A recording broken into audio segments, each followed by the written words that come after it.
सेवा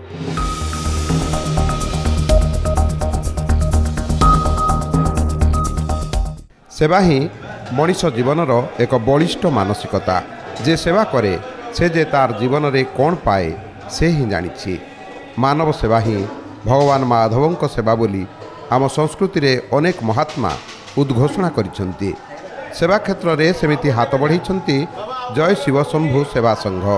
ए निकट में सेवा संघ कटकर जगतपुर ठारे सातबाटिया अंचलर आपना घर आश्रम परिसर में आश्रमवासी मानसिक अनग्रसर व्यक्ति एक आध्यात्मिक कार्यक्रम आयोजन करथिले। जय शिवशंभु सेवा संघर अग्रणी सदस्य माने आश्रम में मानसिक अनग्रसर व्यक्ति एठारे भगवान श्रीराम को पूजा पाठ और हनुमान चालीसा पाठ आदि कार्यक्रम आयोजन करथिले। एही मानसिक अनग्रसर व्यक्ति सुस्थ कराइबा लक्ष्य नहीं एमिति अभिनव कार्यक्रम मान वर्ष भितर भिन्न भिन्न समय रे सेवा संघ आयोजन करि आसुछंती।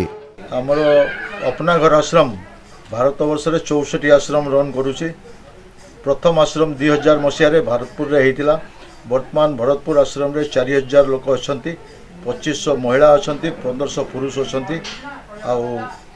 आमे रास्ता रे जो लावारिस लोक निशा है जाको किए पचारला वाला नांती तांको ए आश्रम रे आनी तांको भल करियो चेष्टा करूछु।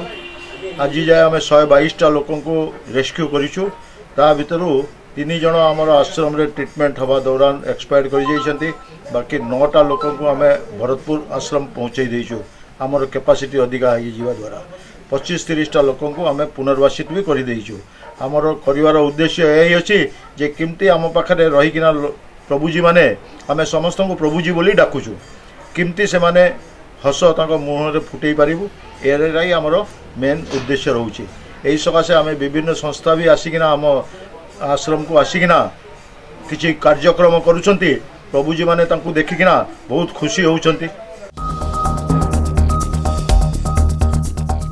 पुरी जिलार नयाहाट अंतर्गत सर्वधर्म समन्वय क्षेत्र प्राची गुरुधर्म पीठरे प्रेमाचार्य बाबा मधुसूदन श्रीविग्रह मकर मेला परिक्रमा उत्सव ए निकट में अनुष्ठित हो जाइछि। ए अवसर में आश्रम रे थिबा समस्त देवादेवी मंदिर रे स्वतंत्र भाव में पूजार्चना करा जायथिला। आश्रमर समस्त भक्त श्रद्धालु ए उत्सव में जोगदे गुरु प्रेमाचार्य मधुसूदन विग्रह पूजा और दर्शन करथिले। प्रेमाचार्य प्रणीत गुरुमंत्र ओम कृष्ण मधुसूदन वासुदेव जनार्दन संकीर्तन रे प्रकंपित होइथिला प्राची गुरुधर्म क्षेत्र। ए उत्सव में गुरुदेव विग्रह भिन्न भिन्न मठ और ग्राम परिक्रमा करथिला। गुरुदेव को समस्ते दीपदान करी घरे घरे पूजार्चना करथिले। आश्रमर परिचालक तथा मुख्य बाबाजी दामोदर दास महाराज तत्वावधान में यह महनीय कार्यक्रम अनुष्ठित हो जाइछि।